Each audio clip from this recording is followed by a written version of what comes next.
All right, let's dive into a really fascinating topic today. We're talking about a massive economic experiment, really, that happened in the crypto world. How Ethereum completely ripped up and rewrote the rules for its own money. So let me just start with a kind of wild question. What if money could be programmed to unprint itself? To actually reduce its own supply on purpose. It sounds like something out of a sci-fi movie, but believe it or not, that's exactly what we're going to explore today.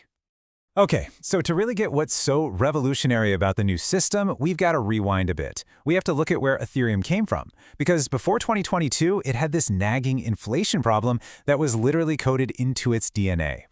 In that original design, it was called proof of work.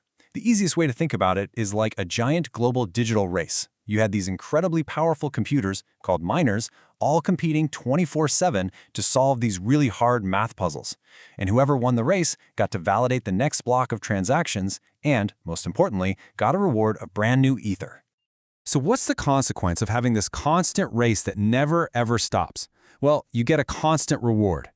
This basically turned the entire Ethereum network into a money printer that just went brrr, churning out new ETH day in and day out to pay all these miners for their hard work. And we're not talking about a tiny amount here.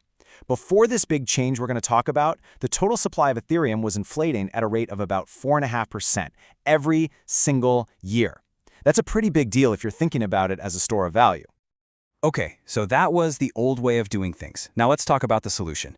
It was a massive event called the merge. And I want to be really clear, this was not just some simple software update. This was a complete open-heart surgery on the network's economic engine. And this thing was a huge undertaking. It didn't just happen overnight. The idea was first floated way back in 2014, and it took a full 8 years of intense research, development, and testing before it finally went live in 2022. I mean, it's one of the most ambitious tech upgrades ever pulled off. So what was the big shift? It was moving from that energy-guzzling proof-of-work system to a new one called proof of stake. This means security for the network no longer comes from raw computing power. Instead, it comes from economic collateral, from capital that's locked up in the system. And this one change allowed them to just slash the amount of new coins being created. So what the heck is proof of stake? Well, instead of miners with computers, you now have validators. And these validators take their own ETH and lock it up. They stake it, kind of like a security deposit. By doing this, they get a chance to be chosen to validate transactions and earn a reward. So it's less like a frantic race and way more like a lottery, where the more ETH you stake, the more lottery tickets you basically have. Now, because of this new system, the whole math behind Ethereum's supply got flipped on its head. It's not just that simple money printer anymore. Now it's this really cool dynamic dance between two forces pushing in opposite directions. Let's break those two forces down. On one hand, you have issuance. This is the brand new ETH that gets created to pay the validators for doing their job. Think of it like a faucet, just slowly dripping new ETH into the total supply. But on the other hand, you have the burn. This is a mechanism that actually destroys a little bit of ETH every time a transaction happens. Think of this as the drain. Now here is the absolute key about that new issuance, that faucet. It is turned way, way down. The amount of new ETH being created now to pay validators is over 90% less than what was being pumped out to pay miners under the old system. It's a huge reduction. And then you've got that drain, the burn. This thing is relentless. Every single time someone makes a transaction on Ethereum, a small portion of the fee is sent to an address that nobody can access. It's basically like throwing it into a furnace or a black hole. It's gone from the supply, permanently, forever. So you've got this tiny faucet of new supply dripping in and this powerful drain constantly sucking supply out. And this setup creates the central economic drama of the new Ethereum. It's a constant tug-of-war between inflation and deflation. Which, of course, leads us to the million-dollar question, right? Which one is winning? Is the faucet dripping faster than the drain is pulling, or is it the other way around? Who's stronger, the rate of creation or the rate of destruction? And the really cool answer is, it depends. It's not a fixed number.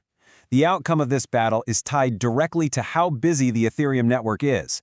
Every single time someone uses an app or makes a trade, that adds to the burn. So the more people use the network, the more ETH gets destroyed.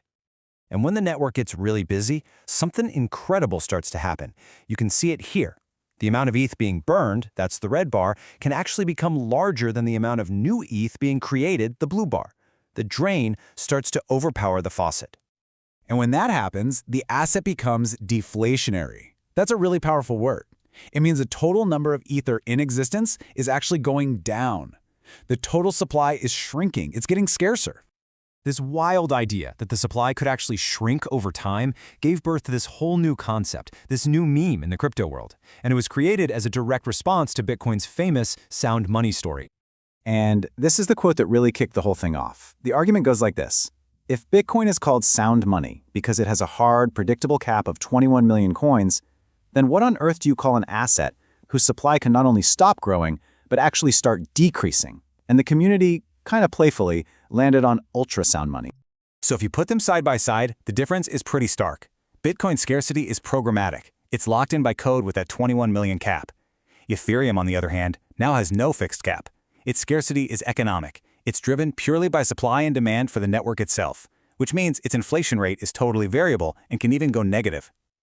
And honestly, this might be the most important takeaway of this whole thing. Ethereum's new design creates this incredible feedback loop. The more useful the network is, the more transactions happen. The more transactions happen, the bigger the burn. And the bigger the burn, the scarcer Ether becomes. Its scarcity is now directly linked to its own success. All right, so let's just do a super fast recap. What do we learn? First, the merge threw out energy-hungry mining and brought in staking. This created that new tug-of-war between two forces, issuance and the burn. When the network is busy, the burn can win, making ETH deflationary, and all of this gave us this powerful new idea of ultrasound money. So I'll leave you with one final thought to chew on. We've had money with ever-increasing supplies, and we've had money with fixed supplies. But what about an asset that's literally designed to become scarcer the more people actually use it? Could that fundamentally rewrite our entire idea of what digital value even is? That is the billion-dollar question at the very heart of Ethereum's great rewrite.